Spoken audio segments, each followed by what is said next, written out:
La cifra de fallecidos diaria por la COVID-19 en la región La Libertad continúa su descenso culminada la segunda ola, luego de que este miércoles a través del reporte de la sala situacional se registrara el deceso de 2 personas en las últimas 24 horas. Al día 514 de estado de emergencia, el número de pacientes que perdieron su lucha contra la pandemia llegó a los 10.015. Asimismo, se confirmaron un total de 122.608 contagios del nuevo coronavirus, enfermedad que ya se ha manifestado en todas las provincias liberteñas.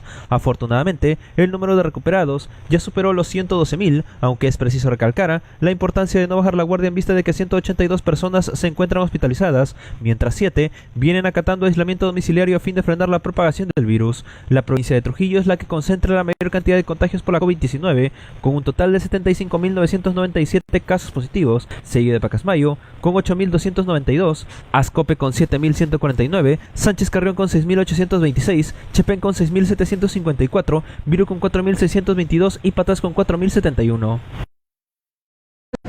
Amigos de Exitosa, muy buenos días. Nos encontramos en la puerta del hospital regional.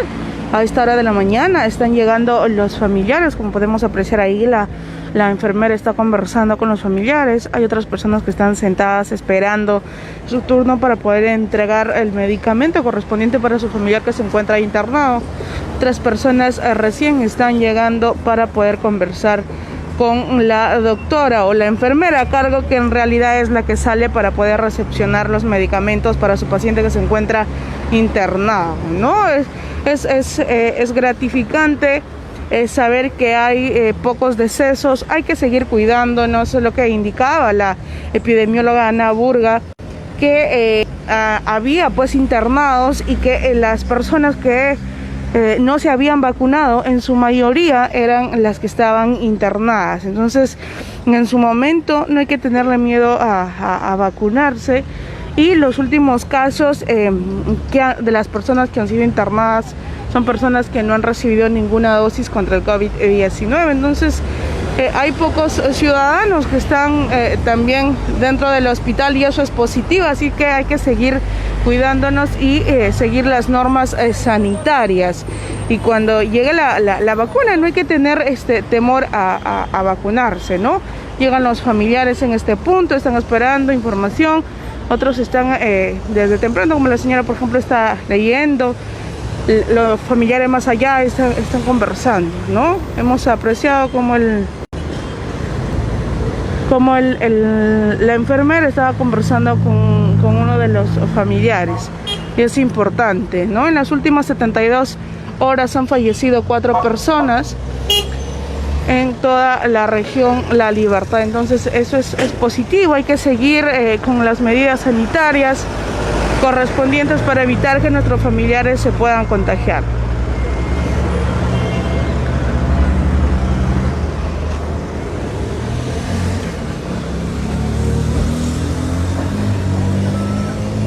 A esta hora de la mañana sí hay ciudadanos que están acá esperando información, otros están recién llegando para poder dejar los medicamentos correspondientes.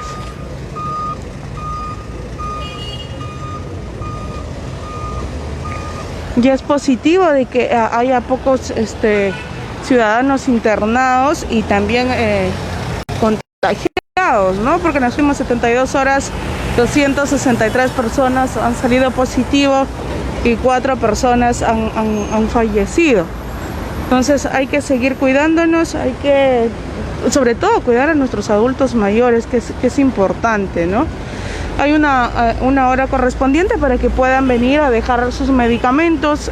Siempre sacan la silla de ruedas que está, a usted lo pueden apreciar al fondo, que está con una cajita blanca, encima tiene un poquito de rojo. Esa es la cajita en la cual siempre van a dejar los medicamentos para su paciente, que es importante, ¿no?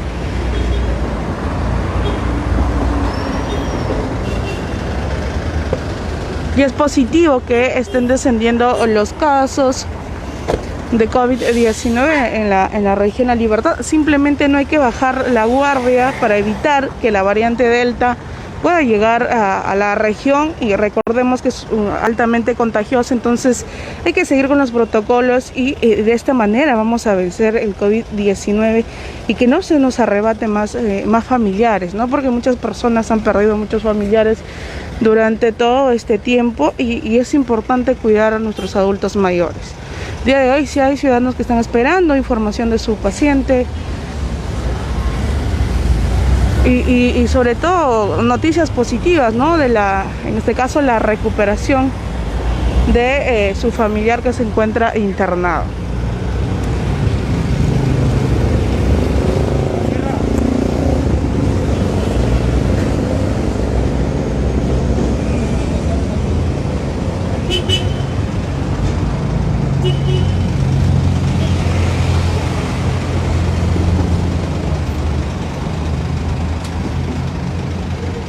Es importante vacunarse, como decía la gerente Kerstin Morote, que la probabilidad de que una persona que se haya vacunado las 2 dosis contra el COVID-19 llegue a una cama UCI, ¿no? Porque contrarresta esta vacuna a la enfermedad. Entonces, no hay que tenerle temor, ¿no? En las próximas semanas ya se van a iniciar un nuevo proceso de inmunización contra el COVID-19 y hay que llegar pues a nuestros familiares para que puedan vacunarse y así evitar que lleguen a una cama UCI. Entonces es importante y el cuidado que se le tenga que tener a nuestros familiares.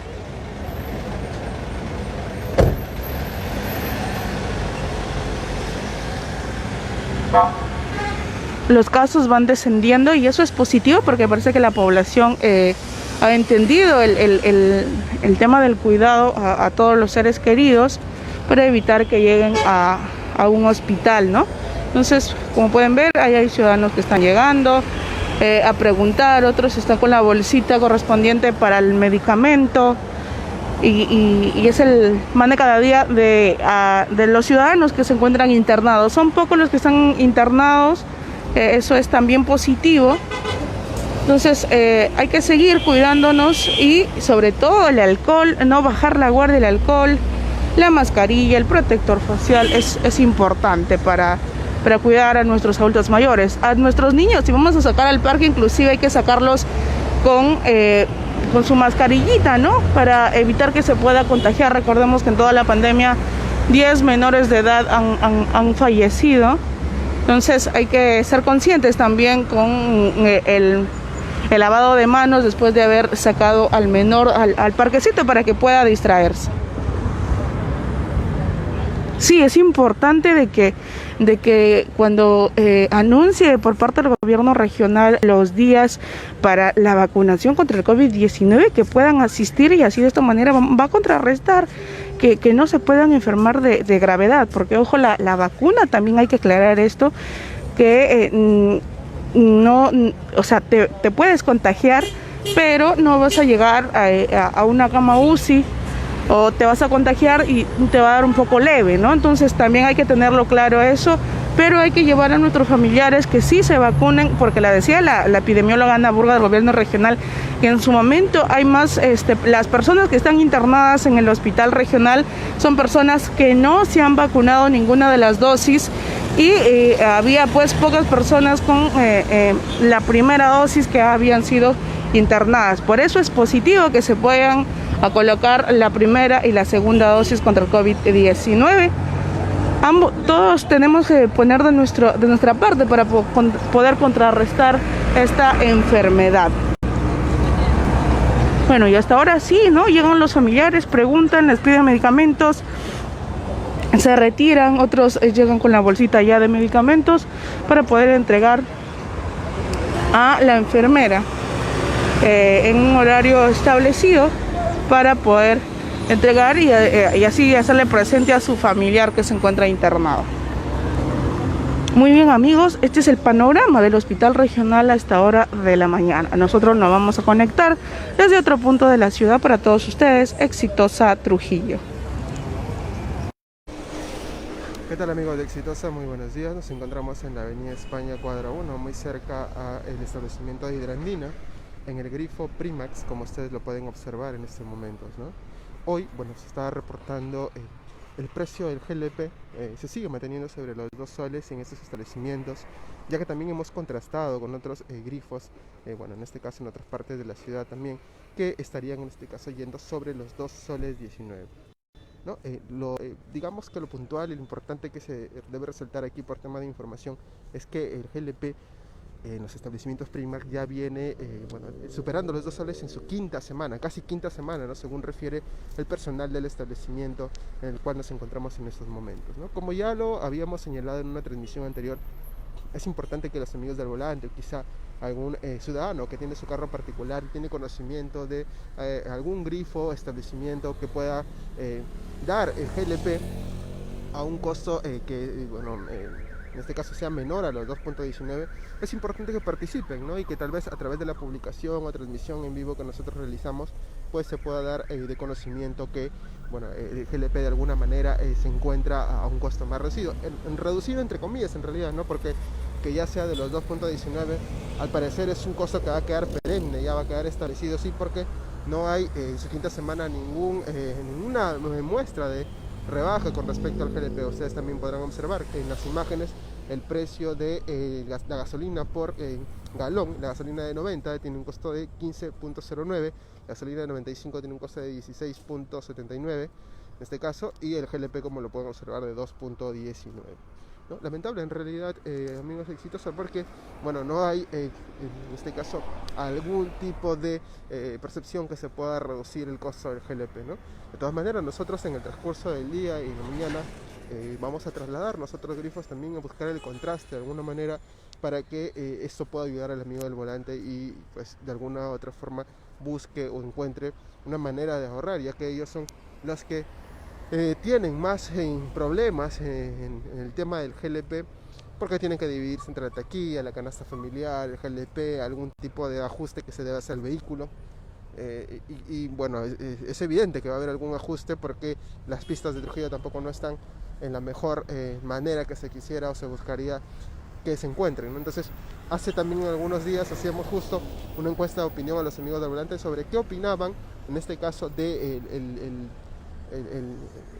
el estado en el que se encuentran las pistas, ¿no? Y ellos pues referían que es lamentable, que tienen que cambiar alguna refacción de su vehículo, que eso también les genera algún costo. Entonces, nosotros, si tenemos algún tipo de información, así como también los ciudadanos, si hay algún tipo de información referente a algún grifo que pues pueda tener un precio un poco menor al que están viendo en estos momentos en pantallas, pues es importante señalarlo, ¿no? Para que de alguna manera nos solidaricemos con ellos, que muchas veces también asisten a nuestras emergencias trasladándonos a distintos lugares. Bien, nosotros, amigos exitosos, nos estaremos conectando en una nueva transmisión para todos ustedes, informando de algún tipo de mensaje relevante que tengamos para todos ustedes y que pueda servir en este caso también, como en este momento el precio del GLP, poder informar si hay algún establecimiento que esté facilitando este insumo para los conductores a un costo que no eleve los 2 soles con 19 céntimos. Bien, nosotros nos estaremos conectando en una transmisión para todos ustedes desde otro punto de la ciudad. El ministro de Salud, Hernando Ceballos, anunció que se planea que las boticas y farmacias se conviertan en vacunatorios y puedan inmunizar a las personas contra el coronavirus COVID-19. En diálogo con RPP, el integrante del gabinete ministerial detalló que esa iniciativa se concretará una vez que se cuente con un stock suficiente de vacunas para atender la demanda. Explicó que esa estrategia responde a una necesidad de descentralizar la vacunación, ya que muchos adultos mayores no pueden concurrir a los vacunatones o viven en lugares alejados. Las estrategias tienen que ser descentralizadas porque hay adultos mayores que no se pueden movilizar, que viven en lugares alejados, que no pueden concurrir a los vacunatones, expresó Ceballos. Una de las estrategias es descentralizar lo más que se pueda la vacunación. Ayer conversábamos con los directivos de la Asociación de Clínicas y Boticas en el país, y ellos nos manifestaban la disposición de las boticas y farmacias de contribuir en la vacunación, agregó. Ellos tienen cadena de frío garantizada, además tienen un sistema computarizado. Eso nos podría ayudar muchísimo. Así que con ellos, en cuanto tengamos el stock de vacunas suficientes, vamos también a implementar centros de vacunación en las farmacias, afirmó el ministro de Salud. Cabe destacar que mediante su Twitter, el Ministerio de Salud precisó la llegada del siguiente stock de vacunas para seguir intensificando la vacunación. Luego de la vacunatón, donde se logró vacunar a más de 735.000 personas a nivel nacional, continuamos la vacunación de los grupos programados. De acuerdo a la página web Pongo el Hombro, en 3 días llegará el stock suficiente para continuar intensificando la vacunación. Se lee.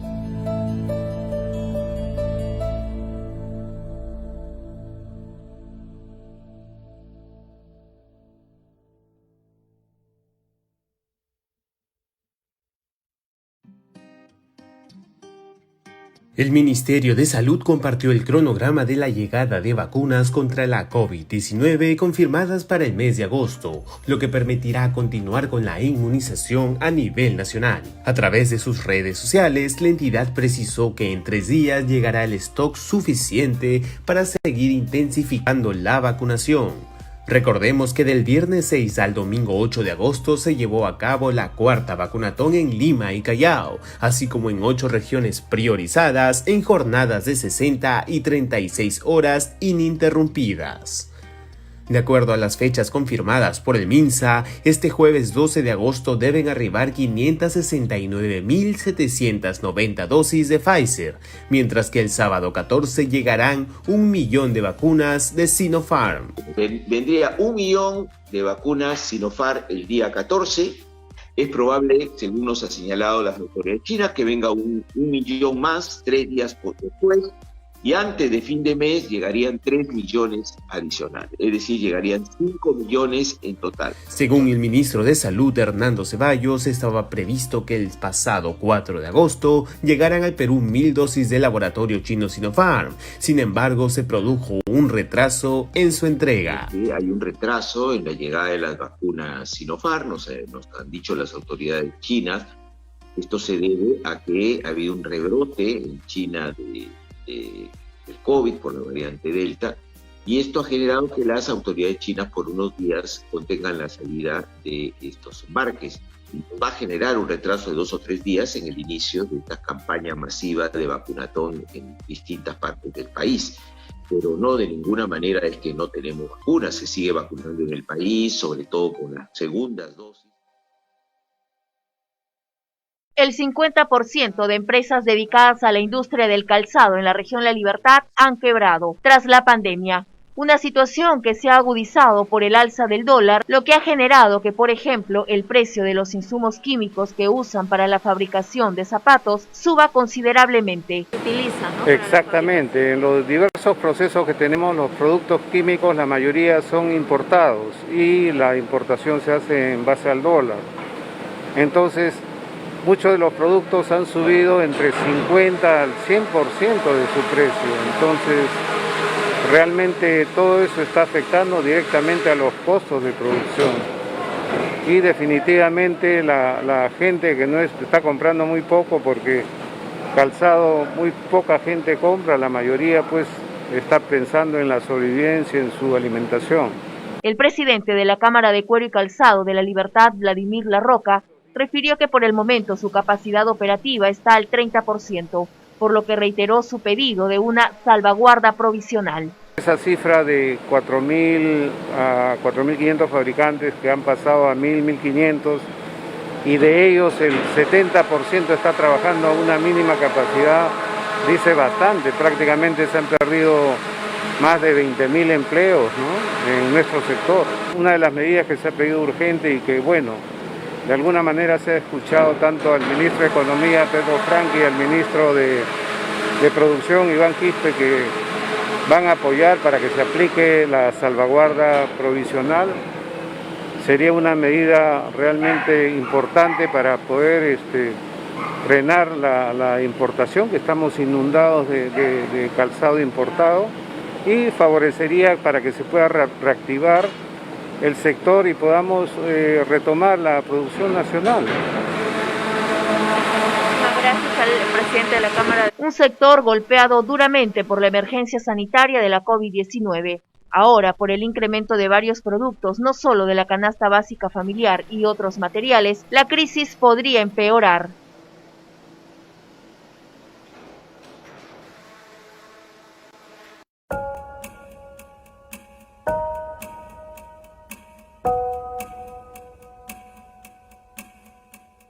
El retorno a clases presenciales sigue siendo uno de los principales retos del gobierno de Pedro Castillo.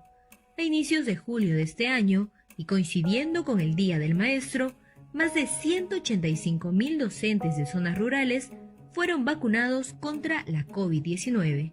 El médico epidemiólogo Manuel Oaiza menciona que uno de los factores es priorizar la vacunación de docentes a nivel nacional.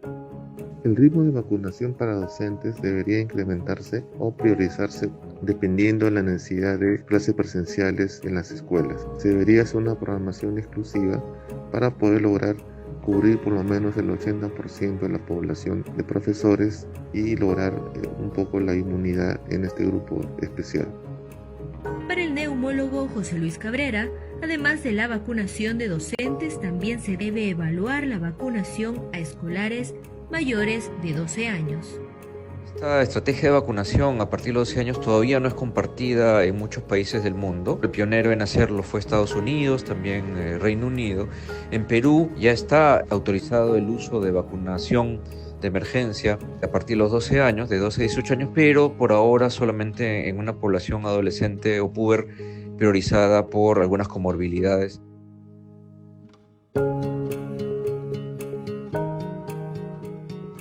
Además del avance de la vacunación de docentes y alumnos para un regreso a clase seguro, resulta importante continuar con los protocolos de bioseguridad y de aforo limitado dentro del centro educativo. El médico internista Manuel Díaz así lo comenta.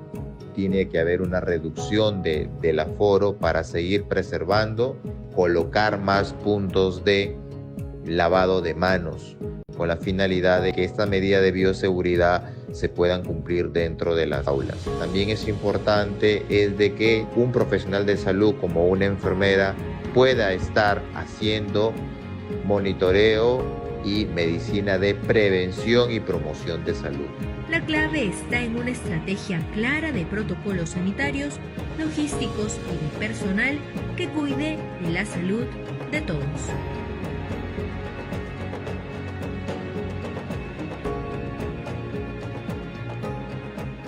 Escúchame, otra cosa.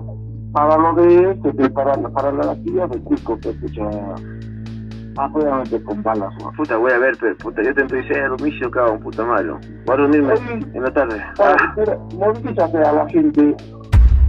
Cuando, en su momento, al premier Guido Bellido le preguntaron por los vínculos revelados entre Perú Libre y los dinámicos del centro, se negó a condenar los actos de la organización criminal y señaló que la justicia era la que primero debía determinar las responsabilidades. En primer lugar, está en un proceso de investigación y hay que dejar que ese proceso termine y que se tengan resultados, y sobre esa base el Poder Judicial, de manera autónoma, tendrá que determinar a los responsables si están vinculados. Eso es lo concreto. Esto ahora no suena nada extraño, pues el tiempo y las investigaciones han determinado que el nuevo premier tiene más vínculos con los dinámicos del centro de lo que se pensaba. Bellido junto a Vladimir Cerrón y Arturo Cárdenas han sido incluidos en una investigación por lavado de activos derivada del caso Los Dinámicos. Pero en la primera investigación, que se originó en Junín y que ahora está en manos de la Fiscalía de Omartillo, aún sigue pasando piola. Sus tibios comentarios sobre las actividades delincuenciales de la organización tenían un motivo. En la hora premier mantuvo numerosas conversaciones con Cárdenas, exsecretario nacional de Perú Libre y uno de los cabecillas de la organización. En una de las escuchas legales a las que Perú 21 tuvo acceso, Bellido, usando un término clave, balas, le pide dinero a alias Pinturita para la campaña. Ya, escúchame, otra cosa. Para lo de para la actividad de Cusco, que escucha Afuera con balas. Puta, voy a ver, pero puta, yo te estoy diciendo, Domicio, cabrón, puta malo. Voy a reunirme en la tarde. A la gente.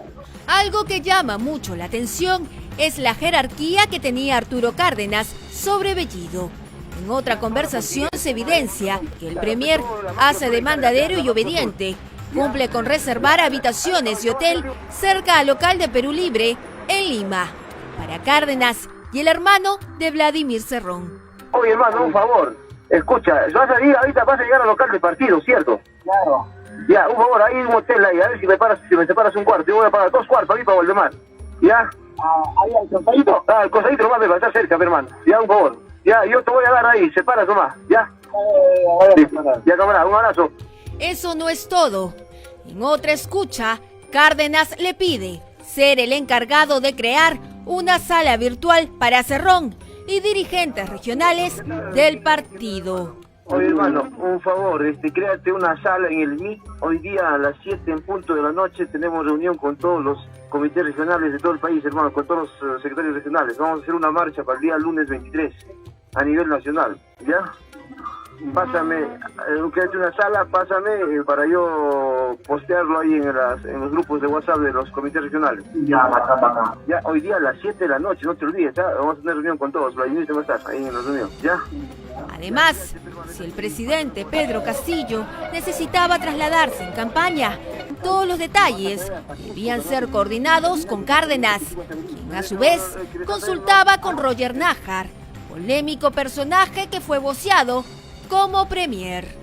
Con esa camioneta podemos ir a Cusco, pero no, con esa. No, esa camioneta creo que son los comentarios. Ya, ahí te voy a chequear, Alberto, ahí te voy a coordinar ese tema, ya. Pues tú me estabas diciendo, pero los de Apurímac que iban a recogerlo en Ayacucho. ¿Quién te ha dicho eso? Roger. Ya, ahí te voy a chequear y te llamo, ahí te voy a chequear, voy a hablar con Nájar. En dichas escuchas, Bellido saca a relucir su verdadero lenguaje, con palabras de grueso calibre para referirse a una mujer.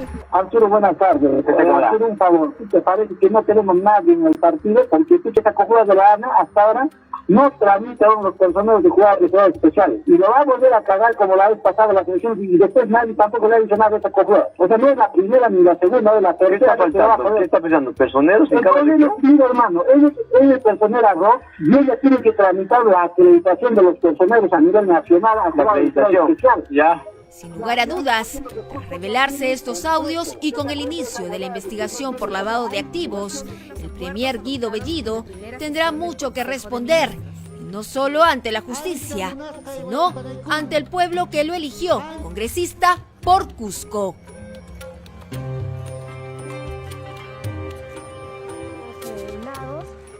De Democracia y Derechos Humanos de la Universidad Católica, el IDEPUC, el doctor Rafael Chanjan, a propósito de esta investigación contra Guido Bellido, el premier nada menos, el congresista oficialista Guillermo Bermejo y el secretario general de Perú Libre, Vladimir Cerrón, por el presunto delito de terrorismo. Palabras mayores, pero vamos a tratar de entender el detalle. El doctor Chanjan nos atiende. Buenos días, doctor, bienvenido. Muy buenos días, Jaime y Mabel. Un gusto. ¿Cuál es para usted, en primer término, la consistencia de esta denuncia, esta investigación, teniendo en cuenta además que no es algo menor?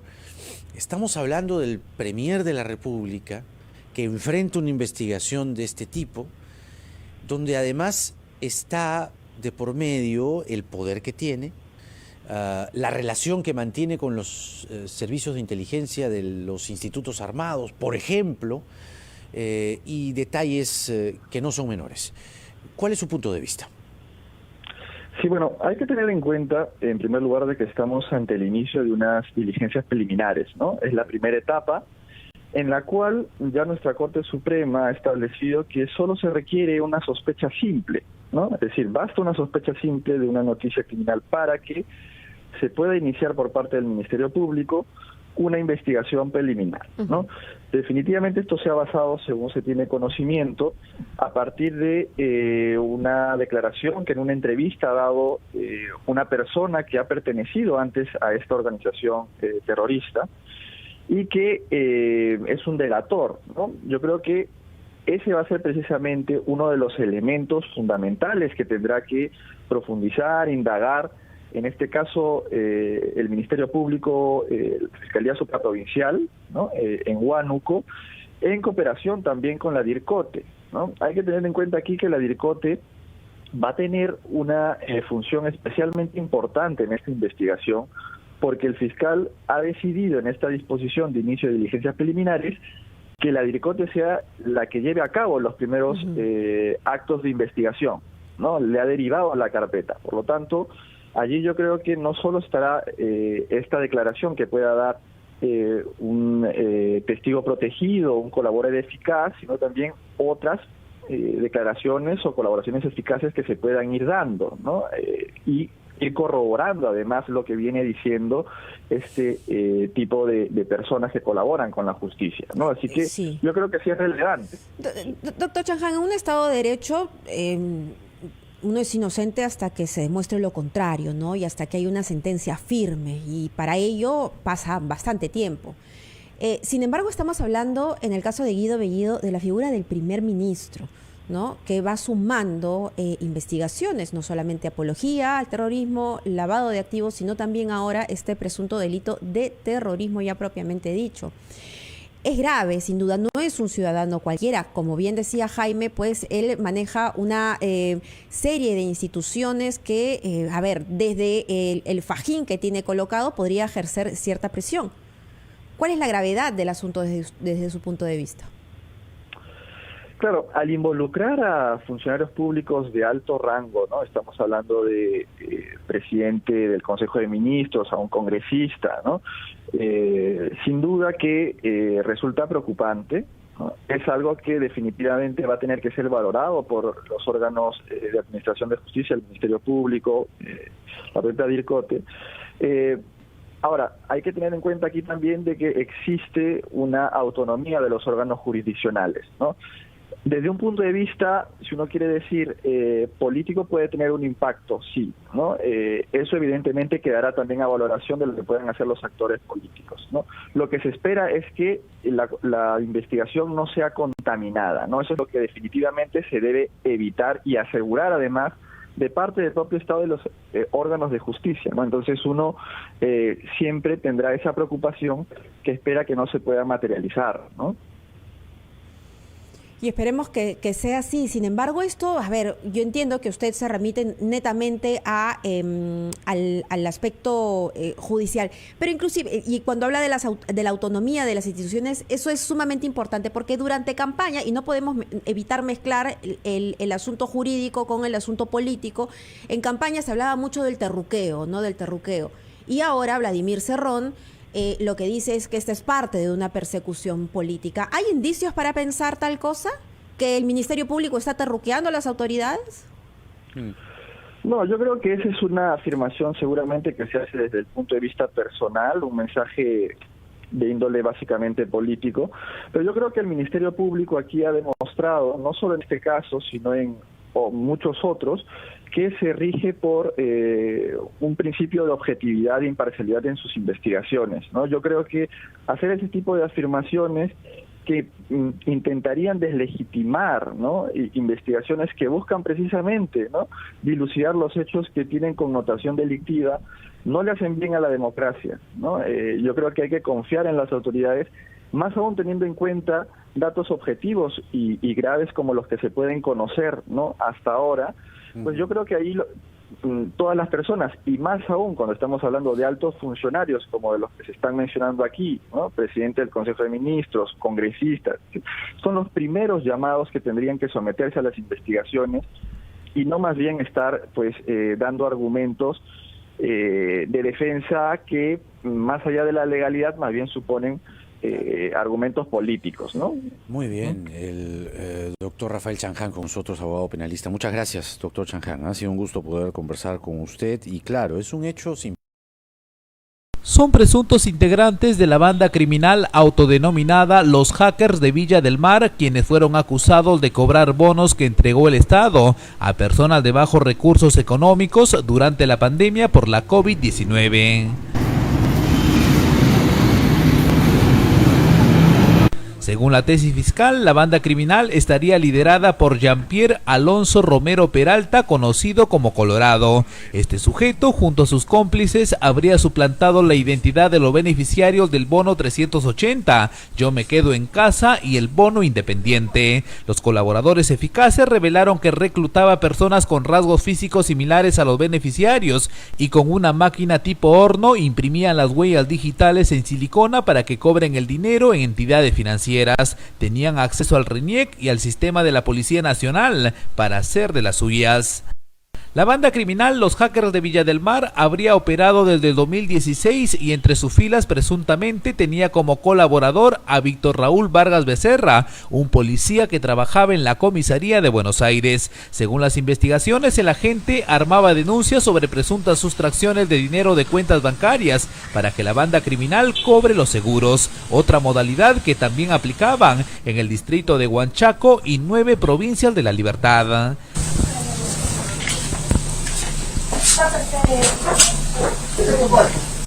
Alias Colorado fue detenido junto a su hermana Roxana Elizabeth Romero Peralta y su conviviente Jimena Marilyn Gutiérrez Callirgos. Además fueron intervenidos Marta Luisa Moncada de Ángelo, Martín Santiago Broncales Jara, Jairo Valencia Castro y segundo Jair Noriega Paima. Se les acusa de los presuntos delitos de falsedad ideológica, delitos de información, acceso ilícito, delitos informáticos, contra el patrimonio y hasta de lavado de activos. Correcto, a los diferentes bancos, los retiros que se hacen cuando saliendo de una entidad bancaria se hace que les roben. También por el bono Yo me quedo en casa, ¿correcto? Estamos notificando. Este es para ti. La investigación de este caso está en manos del fiscal William Rabanal Palacios. En los próximos días se definirá si los detenidos son investigados en prisión o en libertad. La informalidad en todo su esplendor. En los exteriores del terrapuerto de la ciudad de Trujillo, se está volviendo cotidiano que más de 3 empresas de transporte interprovincial recojan pasajeros en plena vía pública, haciendo caso omiso a las medidas sanitarias. A diario estas empresas se estacionan ahí en base a personas llamadas jaladores, que son personas lamentablemente que no sabemos su estado, jalan a los pasajeros desde la misma puerta del terminal y los llevan hacia los buses sin ningún tipo de protocolos de bioseguridad, no respetando ni acatando los distanciamientos, etcétera. No se desconoce si el bus está desinfectado, si es que los pasajeros están viajando con COVID o no. Y es una situación alarmante que debería preocuparnos a todos acá en la ciudad. Los famosos jaladores hacen lo que quieren sin la presencia de la autoridad. Es por ello que el gerente del terrapuerto, Jorge Vega, solicitó que la Sutran realice operativos de control para evitar estos inconvenientes. Esto lo que observamos es que a partir de las 7 de la noche hasta las 11 de la noche, estas empresas permanecen todos los días de lunes a domingo, básicamente en ese horario de la noche, que es donde hay mayor afluencia hacia Lima. Se estacionan aquí al frente de 2, 3 unidades que van dando vueltas y vueltas, van por el óvalo La Marina, los grifos, van recogiendo pasajeros, luego vienen aquí al terminal, sacan prácticamente a los pasajeros desde el terminal a través de estos jaladores, que desde una, como digo, hasta inclusive muchos pasajeros se han quejado porque incluso tienen antecedentes policiales, ¿no? Han sido reconocidos, es gente peligrosa. Entonces creo que es una situación que debería llamar la atención de nuestras autoridades, ¿no? Finalmente dejó en claro que la ciudadanía tiene la potestad en elegir a qué servicio pueda viajar. Sin embargo, a puertas de una tercera ola de contagios al COVID-19, es necesario respetar los protocolos sanitarios. Hola, hola, ¿qué tal amigos de Roma y de todo el Perú? Llego con mis saludos musicales a mis amigos de Tulate Televisión, la nueva señal digital abierta en todo el Perú. Bueno, y que sigan los éxitos, se lo dice Nilo Segura de los Biochip.